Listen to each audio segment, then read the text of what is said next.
Welcome to On the Spot with Dr. Michael Walker. I am excited to have our guest with us today.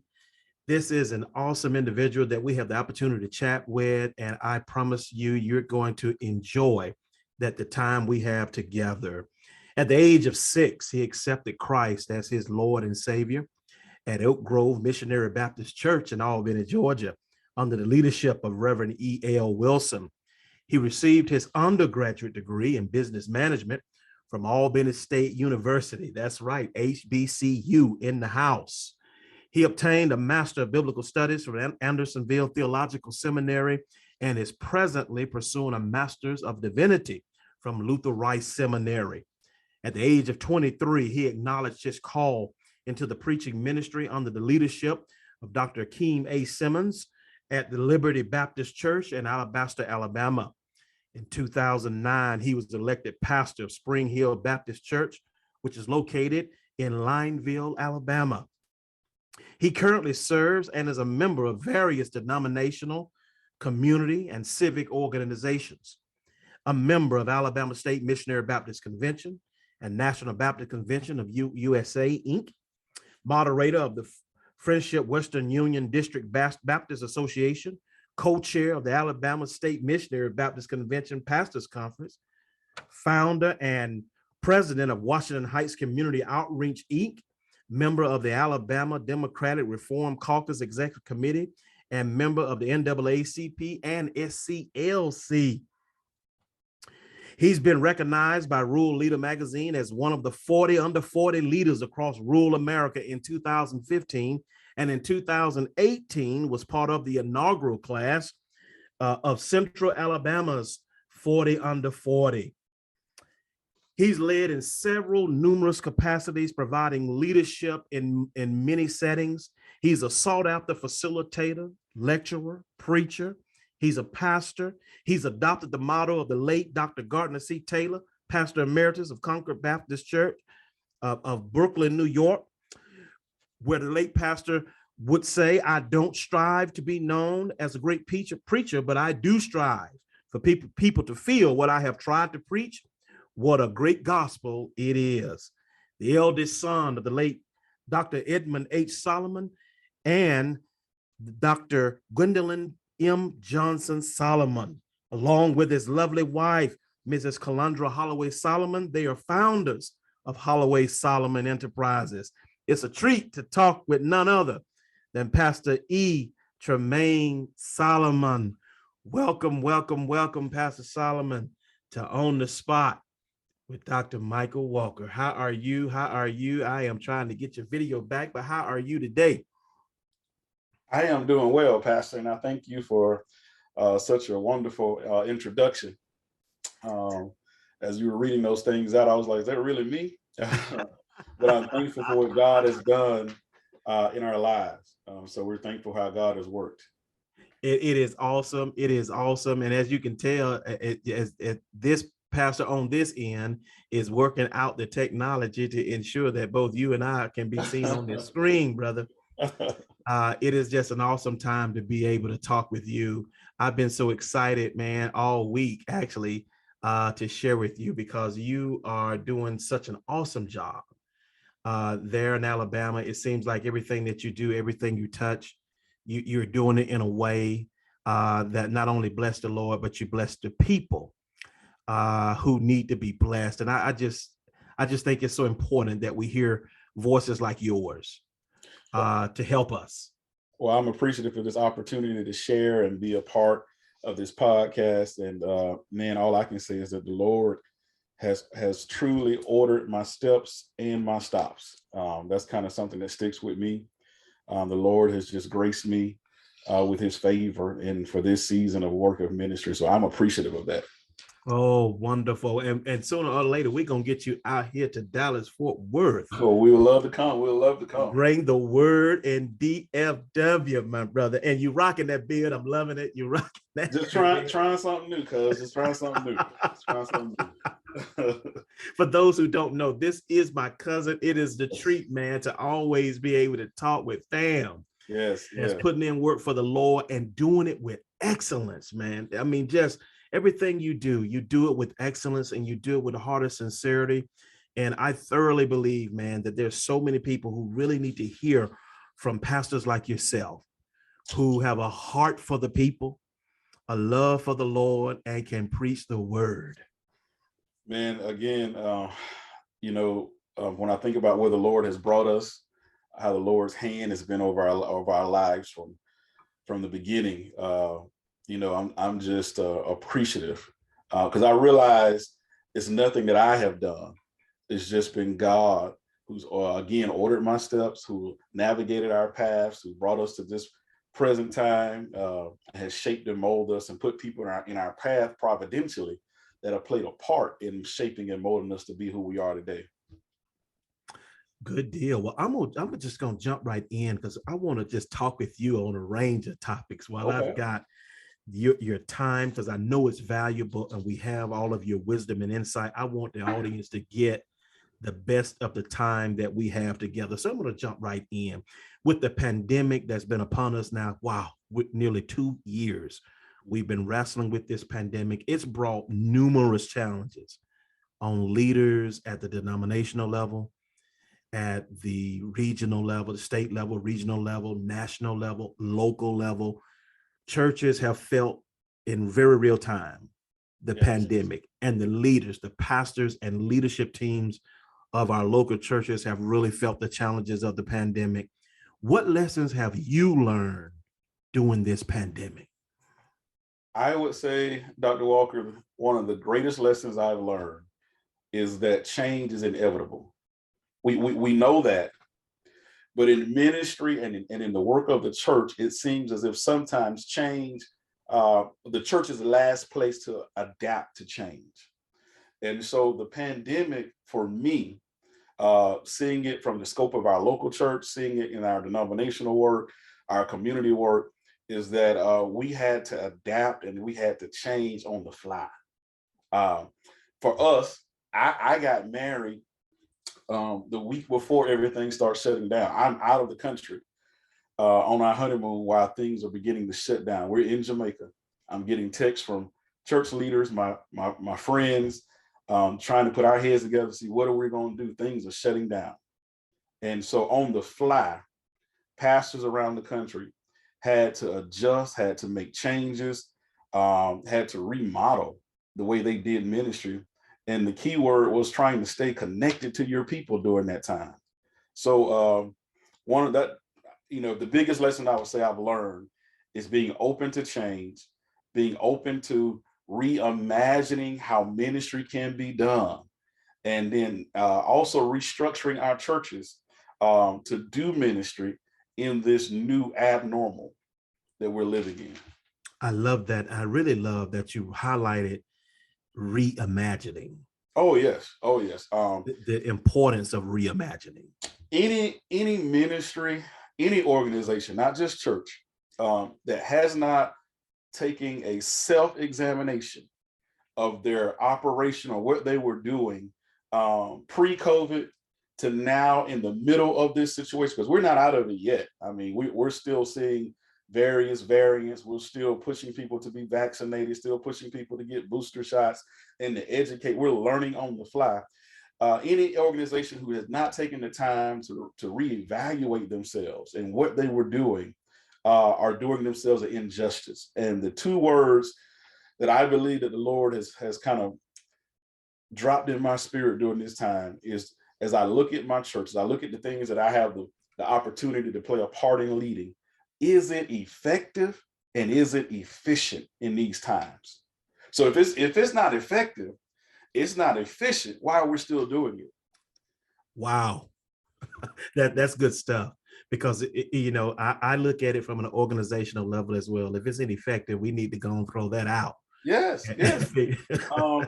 We're seeing so many things that we thought in the church we had to do.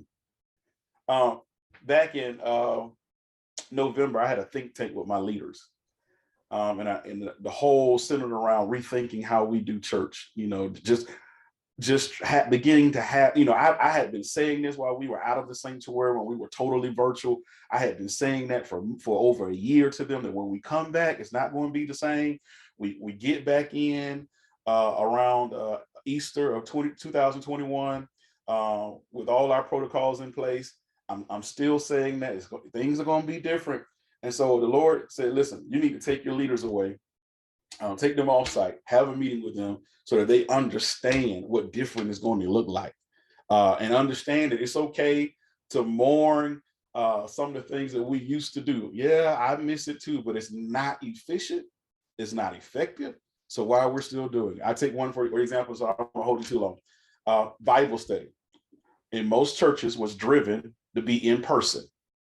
The pandemic taught us that we can do Bible study virtual means, whether it's through Zoom like we're doing tonight, whether it's via a conference call, whatever we choose to use, whatever means of technology we choose to use, it's available to us.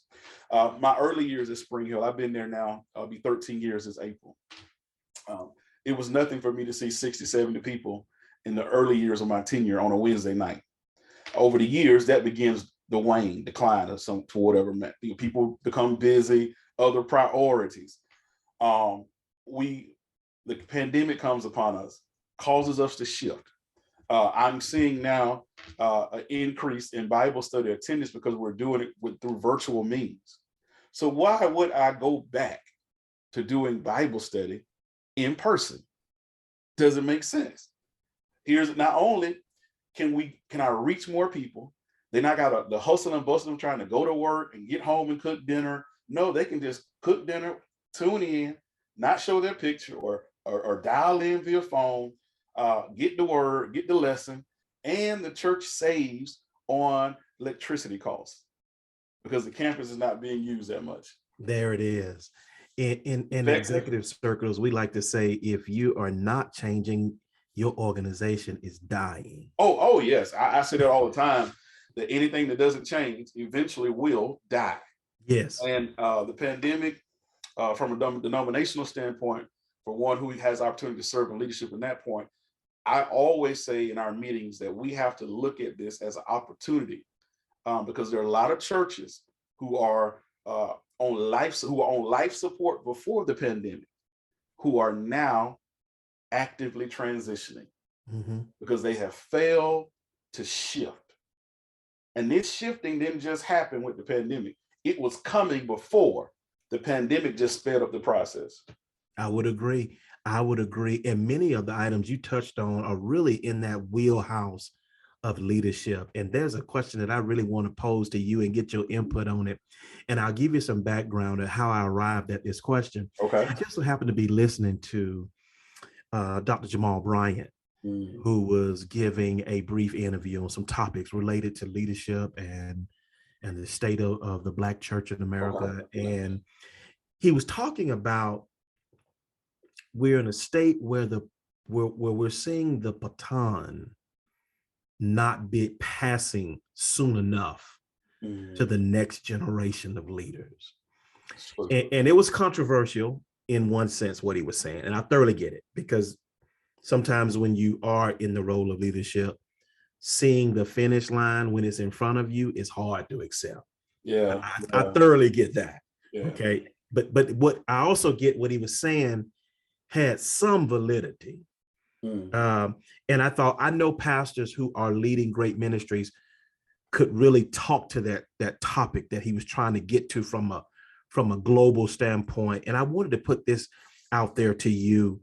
How would you describe the state of leadership in the Black church today? Challenging.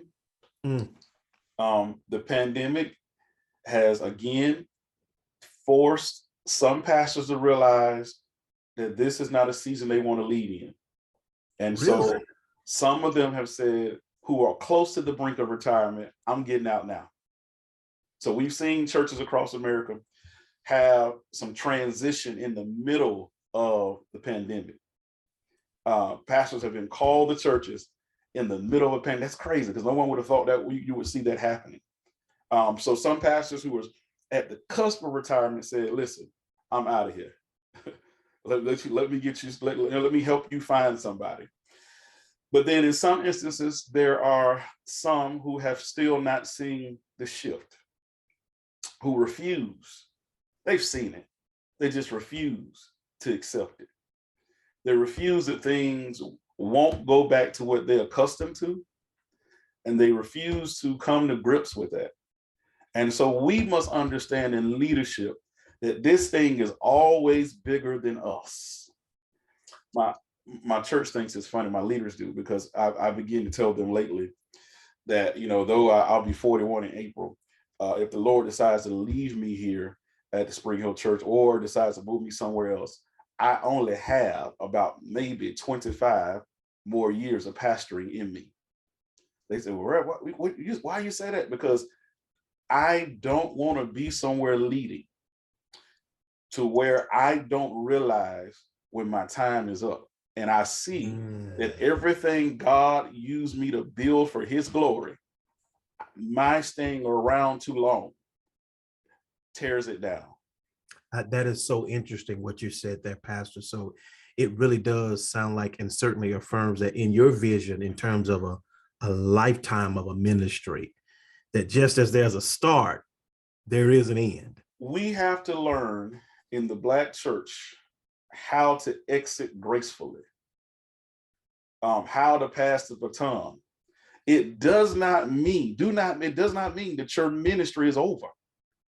It means that you are transitioning from one situation, from pastoral ministry, to now moving to a role where you can still go preach the gospel. You may spend time teaching somewhere. You may develop cohorts to mentor pastors along the way. There is still work for you to do. It does not have to be identified with pastoring a church. And so I've seen a whole lot of pastors in my time of ministry, which is the 18 years of preaching this year, 17 years of pastoring, that I've seen a whole lot of pastors who I admired who missed their exit. And so the church suffered, because this is a journey, this is a highway. And at some point, if you don't if you miss your exit, you don't know when the next exit may come. And the next exit could be you transitioning out in death, and it's too long, you stayed too long, where the people have too much love and respect for them to have that hard conversation with you. So they begin to wane. Yeah. The church begins to decline. Everything around you is declining, but you feel like because you can get to the pulpit and say a few words, that you can just hang on. And so I don't want to do that. I want to be in good health, exit the pulpit, exit pastoring people, leading people, while I can still be in relatively good health and not spend all of my life pastoring people. And so whether it's 65, whether it's, I definitely know I don't want to do it past 70, but I'm at this stage in my ministry, I'm thinking about the big picture and trying to make decisions in my life that where I don't have to depend to stay at the church. It's so interesting you say that, missing your exit. I recall when I was working on my doctoral work, and we actually had to do some research and study on ministry transition, exiting. Yes. Your post of leadership. And you hit the nail on the head, found countless examples of pastors who, respectfully speaking, may have been at the helm too long. Yes. And to your point a moment ago, incredibly hard discussion to have at the local level with a pastor who has poured a lot into a ministry or community, and he doesn't see that the time is now to exit, but you hitting it, things around him is not necessarily growing again, or we're falling behind in some areas. And it seems that we should be having a larger discussion. Yes. To your point on this exiting gracefully. Yes. When I look at people like someone out there in your neighborhood in Houston, Texas, when I look at Wheeler Avenue Baptist Church, and I look at how Dr. Lawson was used to found the church, how he intentionally brought Dr. Cosby on his Yep. staff, intentionally passed the baton. Even here in Alabama, our former National Baptist president of the USA Incorporated, Dr. Julius Scruggs at Huntsville, served that church admirable for 42 years, prepared for his exit, passed the baton to their current pastor, Dr. Undarius Butler.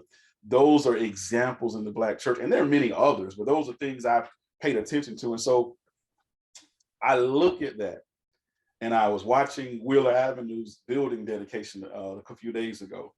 The fact that Dr. Lawson was able to still be around, still have relevance, still be a part of the ministry, but does not have to be the senior pastor that leads the church. Mm-hmm. Living examples of what that looks like. Yes, yes. Yeah, and had enough vision. Yes, yes. To say, I need to transition the ministry. This church needs to be transitioned, and I'm going to do my part to help the church find its next pastor before they bury me. Exactly. And so with my church currently, we're in the process of restructuring things because of the pandemic. We're redoing some things, reorganizing. And a lot of what I tell my leaders now, we are doing this so that we will be better for the present and the future, so that we can pass this off to a future legacy, future generation down the road, in better hands, but also preparing for them to be successful. Even though I may have some years left, I'm thinking now, putting things in place of how, when the time comes, I can exit gracefully. That's good stuff. And we're going to stay right here in this space, just on things that leaders think about.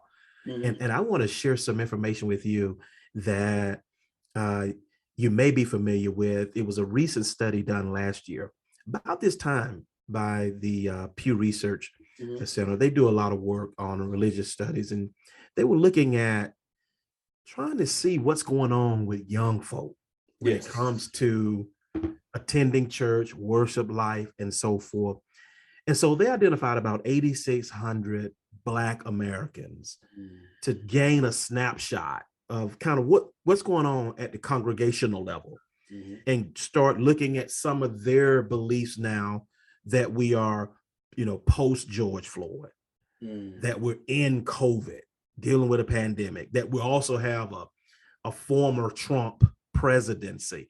What's going on with young, Black Americans as it pertains to attending predominantly Black churches, attending church as a whole? And one of the things that came out of that study was more than 50% of the Black adults who are rightly identified as Gen Z or millennial or even some Gen X's, they noted, I don't predominantly go to church every week anymore.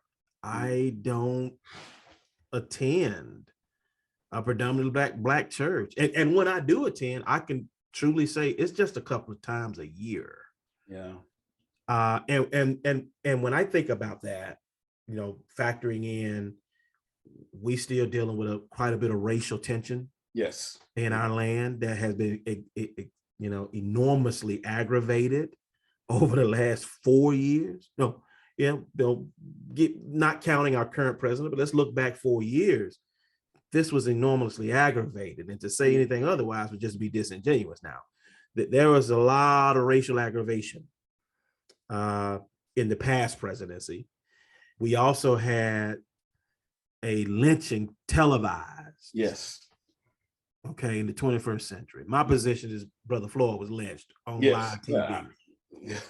Okay, that's my position. I'm with you.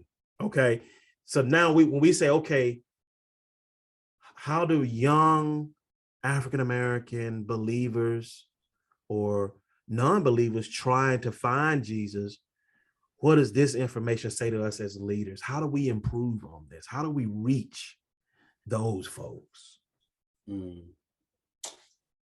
I think we have to be real with ourselves and ask ourselves, let me say it this way, because many people think when you start talking about reaching those various younger generations, that you have to change everything that you do.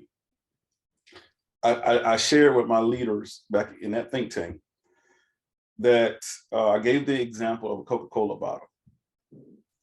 It was a 20-ounce bottle. I sat on the podium. I said, and I asked the room, and some of them are older. I said, when you first had your first drink of Coke, what was it packaged in? Some of them said glass bottle. Some said only a fountain drink, whatever it may be. So over the years, the packaging changed, but the contents or what's in Coca-Cola stayed the same. So as it is with ministry, the message of Jesus stays the same, but how do we package to make it relevant to them today? Also, the church had become so inward focused that everything was centered around a building, that I believe that COVID, the pandemic, has taught us that ministry does not have to be centered around a building, but we can get the message of Jesus Christ out further and in more palatable ways that reach the masses, but also still do ministry. Because I think the reason some of them go to these larger ministries that have multi-sites and all of that, one, sometimes some go from talking conversations I've had with younger people. No one asks me to do anything. So some of it's for lack of accountability. Okay. In my opinion. Others is because they will say, well, they do service project, they do this, they do that.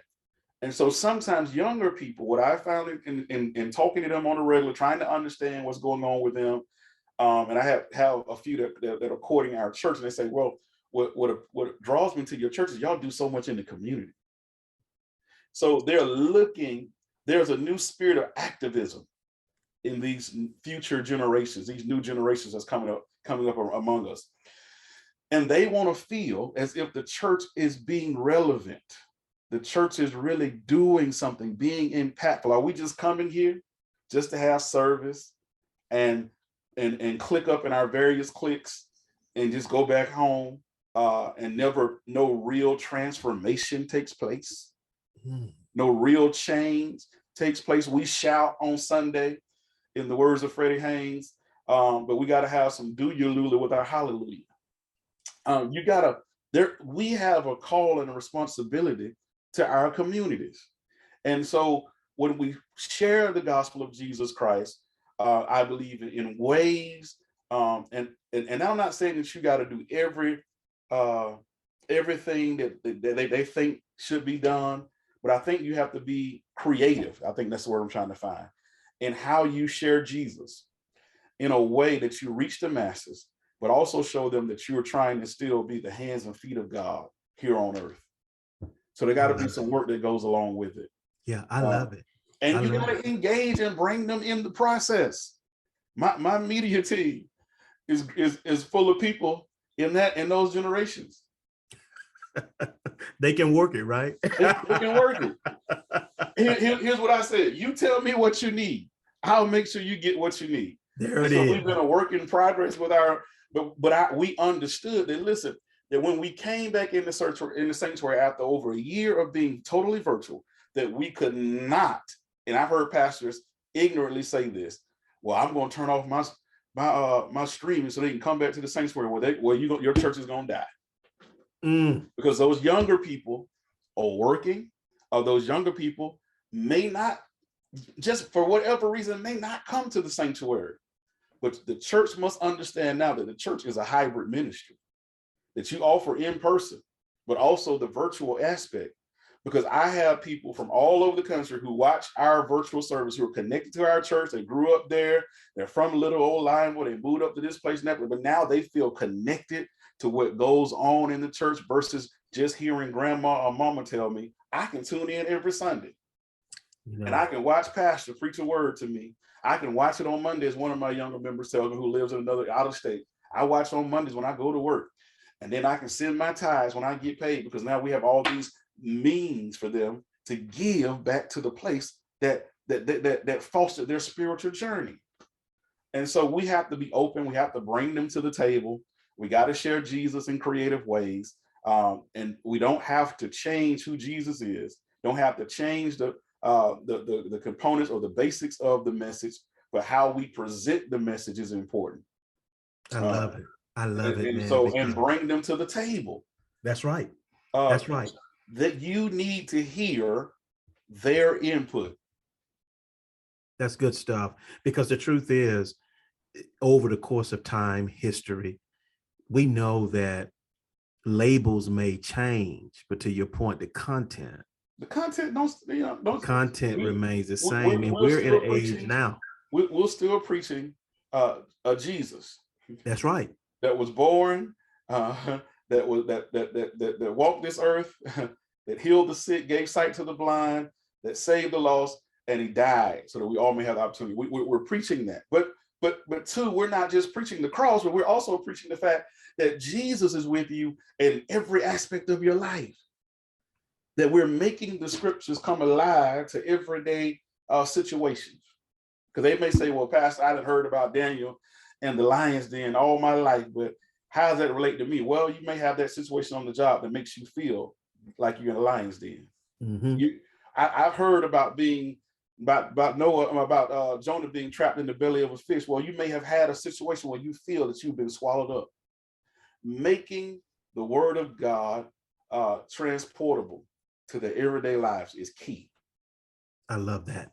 I love that. I'm going to take it a little bit further because I just believe you got some knowledge to share with us about the reality of a 21st century America still trying to figure out what to do with the African.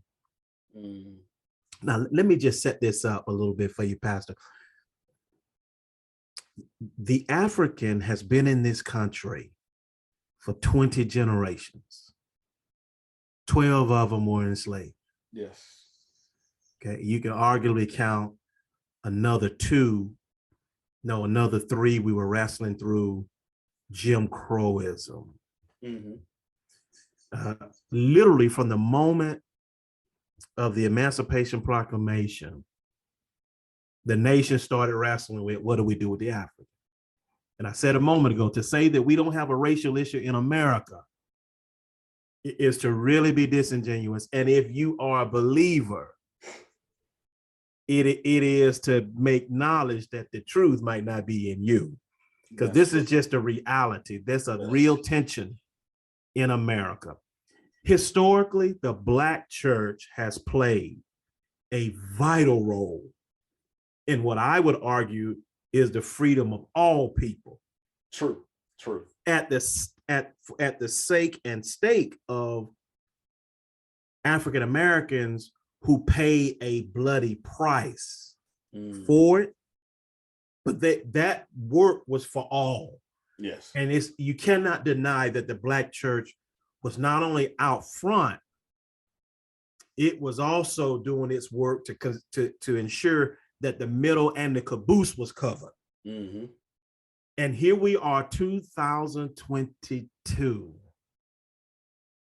We've seen our legend, the great John Lewis, go on to glory, now an ancestor. We see voting rights under attack in many ways. We see a lot of shenanigans. Is the Black church still able to be a driving force today as we fight this racism? Well, we both were born and raised in a place that was kind of ground zero. Hey, the King called it the toxic dump, the most racist place he ever went in the state of Georgia was Albany, Georgia. Yes. His literal words, I got it on no bookshelf. A toxic racial dump. And then, interesting that the Lord navigates my family, my dad's steps to move us to Alabama, to literally ground zero place. So I'm surrounded around it. I pastor in a county, the county that I pastor in is 75%, or no. Probably 83% Caucasian. So we see the effects of an evil systemic system in every facet of life. The Black church was such a dynamic, or so relevant for, or the driving force behind a lot of the freedoms that we have, because it was the only thing that we owned. You know, when they put us out of their churches, we founded our own churches. And many of our churches, if you read their history, which I tell every pastor, when you go to a church, read its history. My church was founded in 1840. It reads that Mr. John and Mr. So-and-so decided that their workers, code word for slaves, needed a place to worship. And so they founded the Antioch Baptist Church, and the church later moved to a spring on a hill and changed the name to Spring Hill, 1840. So this year, my church will be 182 years old. Interesting enough about the church I pastor is it was the first Black school. It housed the first school for African Americans in that area. Wow. It later gave land across the street for there to be a Black school. When we go back and find old minutes from meetings, from school board meetings back in the day, they would say the Negro school asked for such and such $2 and something to buy coal for the winter, and it was denied. The church and people in the community would put their nickels and dimes together to buy coal for the school to have, so they could heat the school in the winter. And then because people in the community were so poor, they would come get them a shovel and get coal as well. So it shows us, and that's just our story, but there are a lot of churches whose schools were birthed out of. There are a lot of churches who universities, HBCUs were birthed out of. So the work of freedom, the work of civil rights, should always be a part of the DNA of every Black church. You should never, pastors should never lose, Black pastors should never lose their prophetic voice. Our people were beat up all week long. And when they came to church, the reason they dressed up the way they did, because now they felt like they were somebody. The church was a place they had come to be empowered. And we must never think that does not still happen today. When people tune into our services, whether they come through those doors, they're beat up all week long from various situations. And the church has to continue to be a place of empowerment. The church has to continue to be the place that when we cannot depend on the government, when we cannot depend on anyone else to do for us, that we do for our people what nobody else will do. This America has dealt with this is not the first pandemic America has dealt with, because we've been dealing, as we said, as you outlined, the pandemic of racism for almost 500 years. From the time we came to this country, we were considered less than 3/5 of a man. And it's crazy, they still won't even go and change their language, but they still, here we are seeing today or yesterday where a coach has to take the NFL, has to sue the NFL because of their hiring practices. What saddens me the most is that because of how far we've come, people who look like you and I still don't realize we still have a long way to go. And just because they give us some spots and some room and give us an opportunity to be in certain places with them, does not mean that they look at us as equals. I have a deacon who serves as a county commissioner. I tell this all the time because it stuck with me. He's been a county commissioner for almost 30 years. And he said, people called him radical in the community. People say he's a troublemaker on the people of the Caucasian who are in power. They call him a troublemaker. He says, Reverend, because many times I'm the only Black on that commission. They don't wake up in the morning thinking about us. So it's my job in those meetings to make them think about us. That's the difference, isn't it? Sometimes when you are the only African American in that room, the only Afro-Latina in the room. Yes. You don't just get to come and be on the committee. You bring a people with you. Every Every time committee, you show up. every You know? committee I've sat on in my time as that pastor in that community, I let them know I'm not here to be your friend because I represent a group of people that you don't think about in the morning. And so there may be times when you think this, we should just do this. And I say, hold, let's wait a minute. Have y'all thought about this? It's my responsibility to prick your conscience, to think about people who look like me. And I've got politically put off a committee by the mayor because me and him do not always sit horses, or have not set horses, because of me standing up for the people who look like us. And last year, I was politically put off a committee. He threatened to withhold funding for them if I continue to be the chair of this committee because of my stance against him. And so it didn't bother me. I walked out of that room after telling them how I felt about that, how that I felt that they were, though they say they knew he was wrong, but if you're going to go along with this, you are just as complicit as he is. I walked out of that room with my conscience clear, my head high, because I represented the people who I serve in that community that look like me.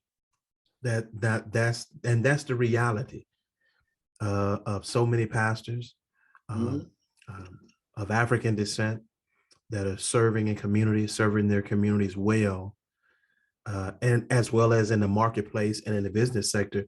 You cannot serve without bearing the responsibility of representing a whole people. Because I got to go back and look at them. I preach to them. Right. I got to go back home, y'all. I got to look at them in the community when they say, Pastor Solomon, this is what's going on. And they know that once I've done my research, I'm going to stand with them and stand for them. And it does not matter to me who it is, because you're going to hear us, you're going to respect us, and you're not just going to push us to the side. Hey, and as real as it is, they didn't agree to send you down there to represent us. Exactly. For you to do harm to us. Exactly. We didn't sign up for that. And that's something we bear. We have to bear that in our sensibilities as we're serving the kingdom well and the Lord. I'm going to pivot a little bit now because I want to know what motivated you to seek out leadership. What piqued your interest about leading? Well, it's interesting, but sometimes I find myself, I guess, some people say at the right place at the right time. I think I find myself at the wrong place at the wrong times. Man, first of all, just pastoring a church, people just assume a lot of times that you can lead. And that's a whole nother conversation in itself. But one of my mentors always said to me that, you don't just pastor a church when you're called to that church, but you pastor that community. Whether those people in that community go to your church or another church, you're responsible to that community. And so leadership roles have just God has just put them on me, has called me to them in an extent.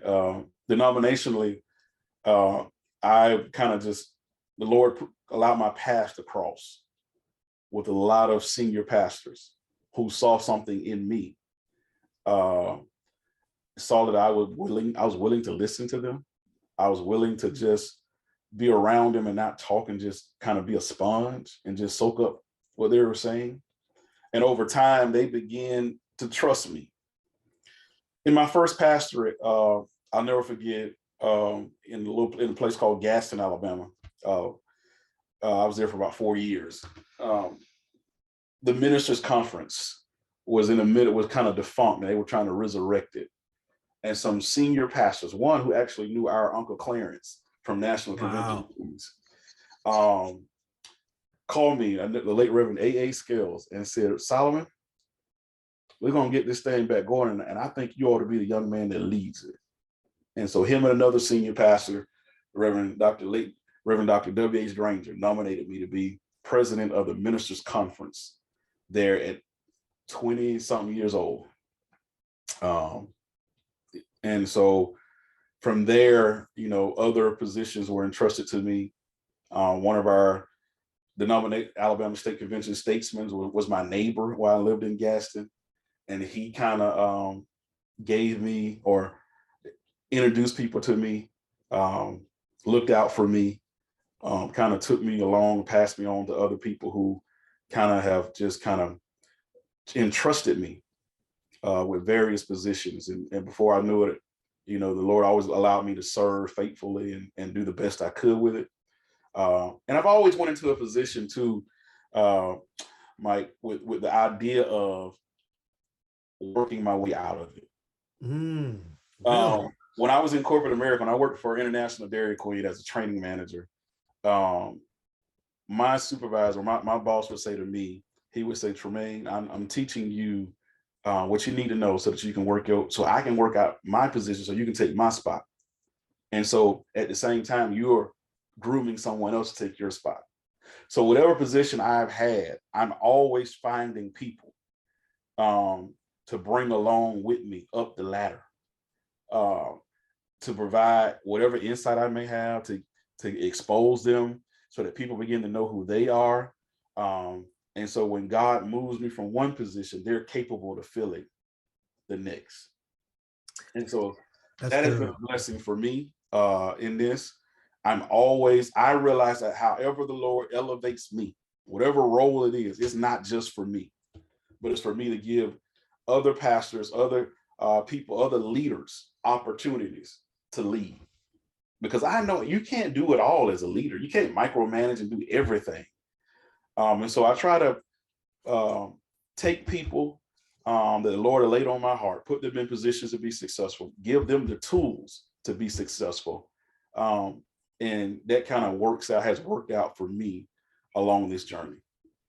That's good stuff. And one of the things as I was listening to you share about that, and I thought about something related to leading and sort of the state that we're in.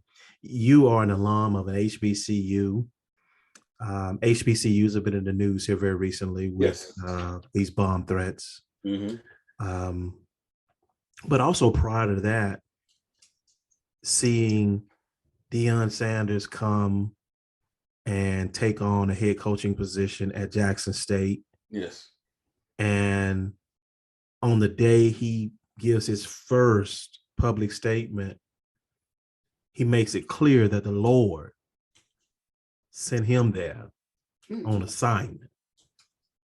And then to see the work that went into the program over the, from spring ball to their first full season, ending up at a championship game, to see Eddie George come in and step in, and he's now head coach Tennessee State. Yeah, my wife was an alum at TSU. That's her alum. Look at to hear that Jerry Rice is now considering coaching, to hear Hugh Jackson yes coming to HBCU. Okay, to when I think about historically black colleges and universities and what they mean and have meant to us as a people in our time here as part of the diaspora, I'm trying to figure out, and this is one of my greatest regrets. I can say this with you and the family here on the spot. This is one of my greatest regrets academically. When I look at my academic pedigree, I did not come through at any level at HBCU. But I remember the value of when you've had a chance to go off into some of these other venues, you have a responsibility to come home, right? And all that you learned over yonder, you need to be able to come on back in here and pour into your people. Yes. Right. And I want to put this out there to you as a leader. How can we do a better job, folks like myself, the academics who took a path that's more of a hybrid path where we've got some pastoral stuff in our background and we've got this heavy academic component because we want to have one foot in the university and kind of one foot over here in ministry and a toe over here and a finger over there. How can we do a better job at assisting you? How can we partner better? That's interesting. I think, again, even though as much as we value HBCUs, it's important that we, as a people, give back to them. Yes. Not only first and foremost financially, because they're all struggling financially. Okay. So that's one big way. And I say that because with me being involved in our denominational work here in Alabama, we operate at HBCU. Our convention does, Selma University. And so having the privilege to be close to that situation as a denominational leader, and knowing that we're always raising funds for it, knowing that they're asking for people to be monthly contributors. So for me, I'm a monthly contributor at Selma University and Albany State. Okay. Every month, both of them get $50 a month, or each one of them get $50 a month for me, $600 a year. But I'm always giving in other areas as well as I can. So I think, for one, giving of our resources is important, because the PWIs have people who think about them, legacy. They think about them, they leave things to them. And so we haven't been taught that because we hadn't had much. But also being willing to pursue opportunities, maybe teaching at those places for those who have academic backgrounds. There's a lot of virtual options now, because just like the church is going that way, I think more universities will eventually go that way as well. Well, we had already seen that a lot. I mean, so even more than what we've seen in the past, I believe. So those opportunities are there.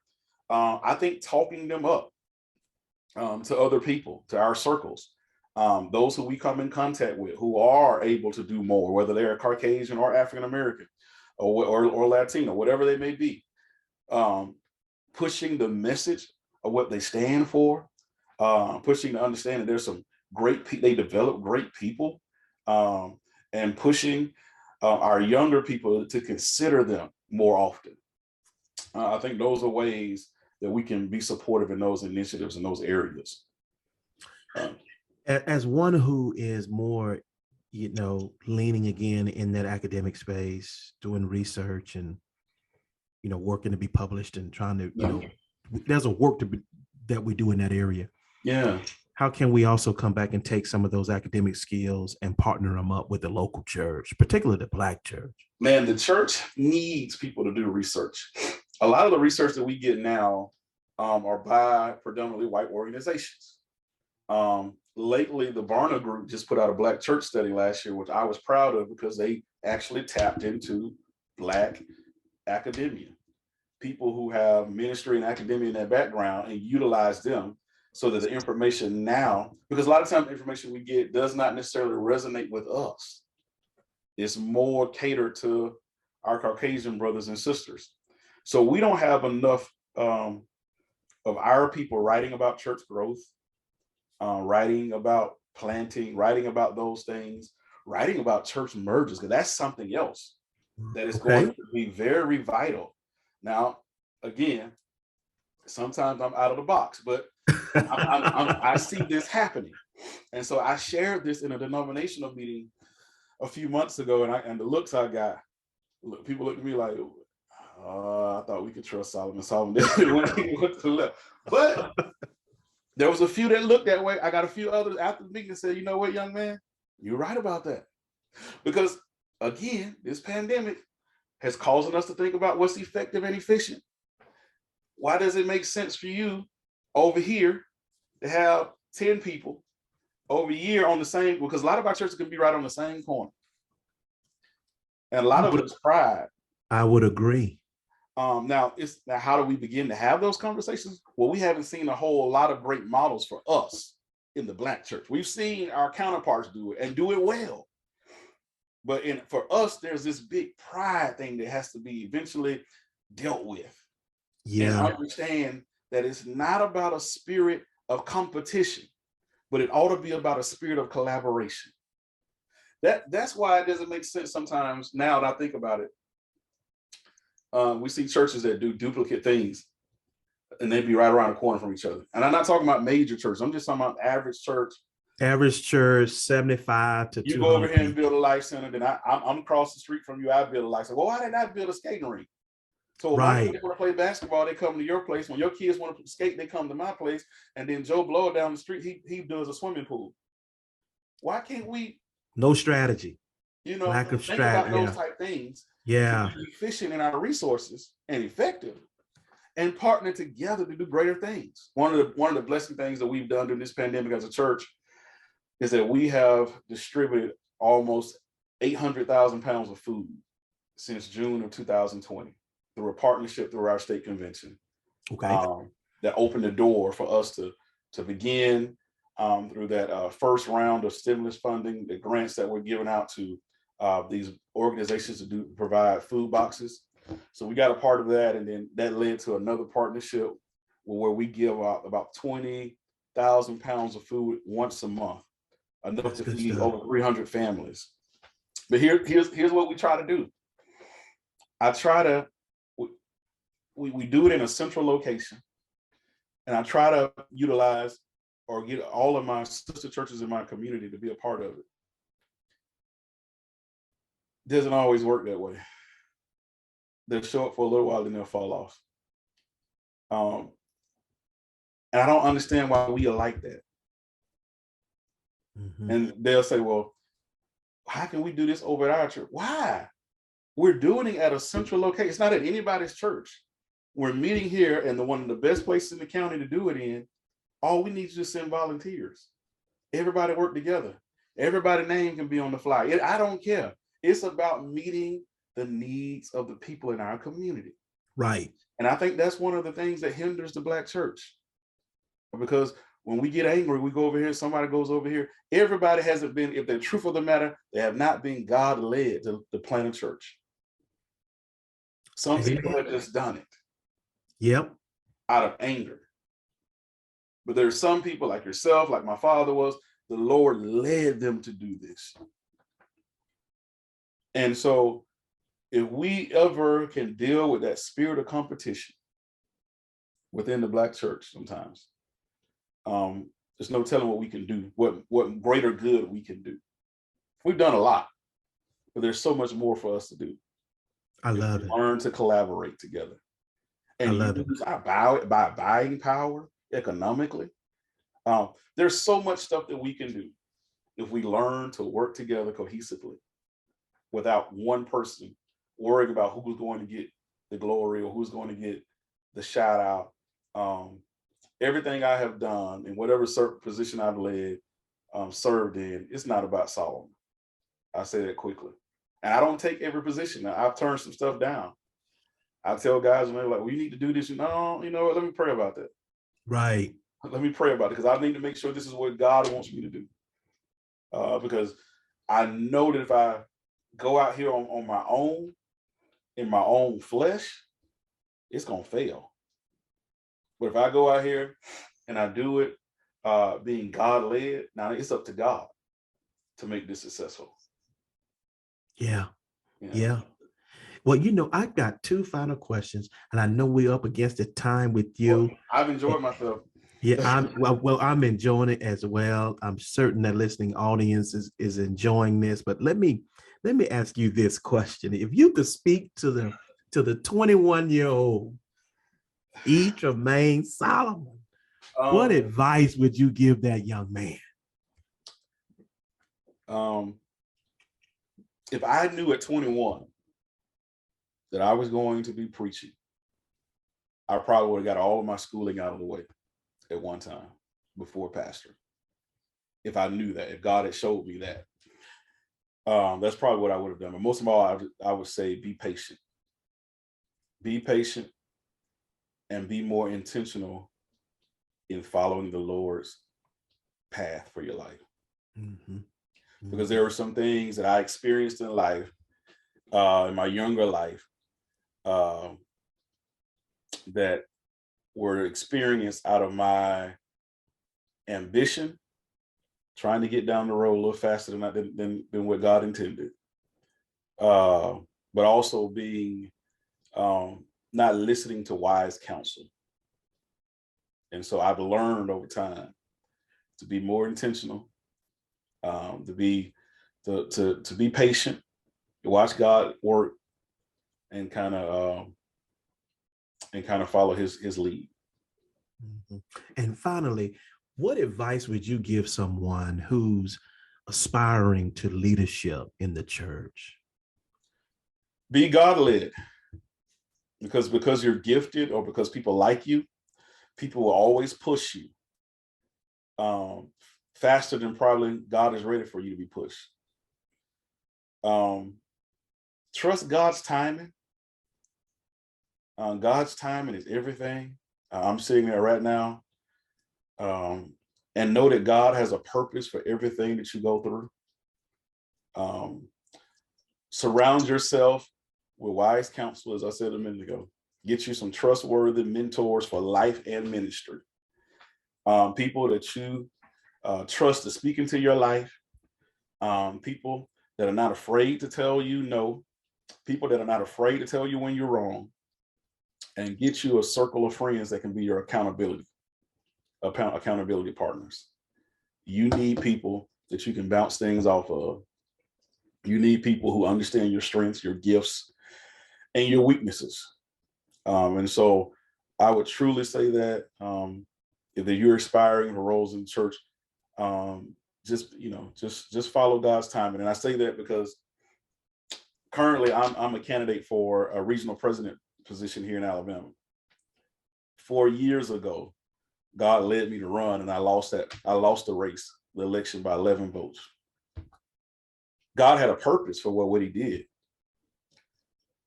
When the time came around, even though people thought I was just a shoe-in this time around, I was hesitant because I wanted to hear from God.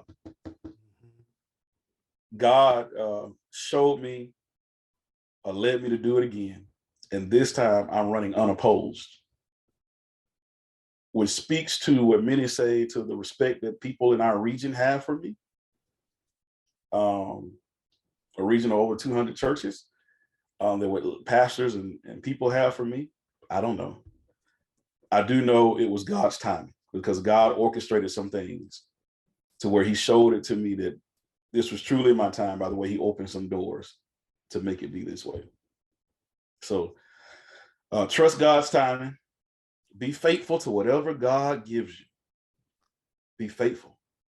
One of the blessings I have, the Lord has allowed me to preach in a lot of places.